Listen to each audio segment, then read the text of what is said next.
Hej, ne zaboravi da me zapratiš. Adobe Karakter Animator je jedan jednostavan i fantastičan program za pravljenje 2D animiranih priča. Njega možemo koristiti za pravljenje crtanih filmova, za pravljenje web sadržaja, animiranih elemenata web sajtova.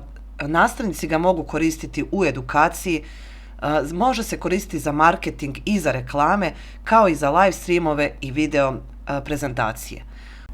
I krenut ćemo odmah, New Project. Ovdje možemo dati ime koje želimo, ja ću ostaviti isto, Save, i otvara nam se prostor na kojem tek treba da počnemo da radimo.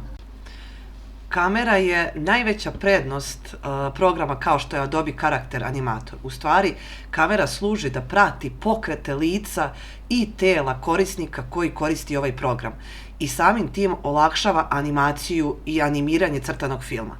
Ako ja pomerim glavu levo, tako će i karakter pomeriti levo ili desno, a u isto vrijeme prati moje pokrete usta, obrva, očiju i tako dalje. U zavisnosti koji karakter sam izabrala.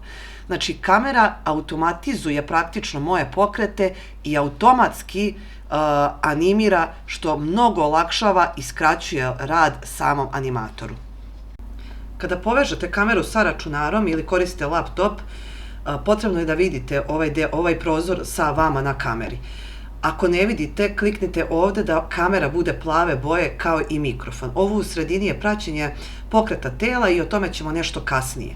Ako i dalje ne vidite ovaj prozor ovdje, potrebno je da kliknete ovdje i da izaberete kameru, možda koristite dve kamere ili jednostavno nije čekiran, znači da izaberete kameru koju koristite. I hajde da započnemo onaj najzanimljiviji deo. Kada smo kliknuli na File i New Project i napravili novi projekat, potrebno je da se vratimo i da kliknemo ovdje na kućicu kako bi izabrali lutku koju želimo da koristimo.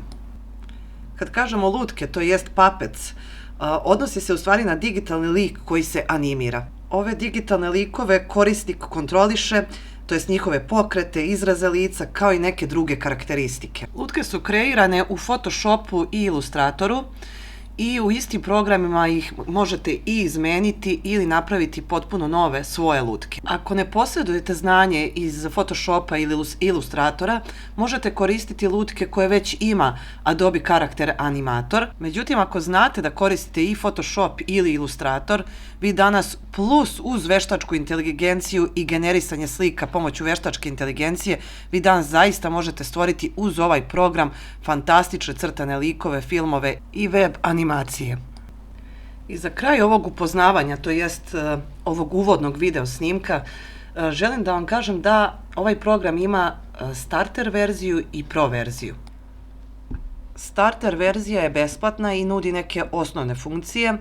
Te osnovne funkcije su kreiranje i animacija likova, zatim praćenje pokreta i facijalnih izraza, neka osnovna integracija sa drugim Adobe alatima, dok Pro plan dodaje napredne funkcije, kao što su dodavanje više traka za pokret, zatim napredne kontrole facijalnih izraza i ono što je također bitno jeste izvoz visoko kvalitetnih video zapisa, nudi Pro plan. Da li želite da saznate kako sam napravila ovaj animirani lik? Da li vas interesuje kako se koristi Adobe Karakter Animator? Ako vas interesuje i ako želite da nastavim sa snimanjem tutoriala vezanih za Adobe Karakter Animator, molim vas napišite u komentaru ispod ovog video snimka. Hvala. Hej, ne zaboravi da me zapratiš.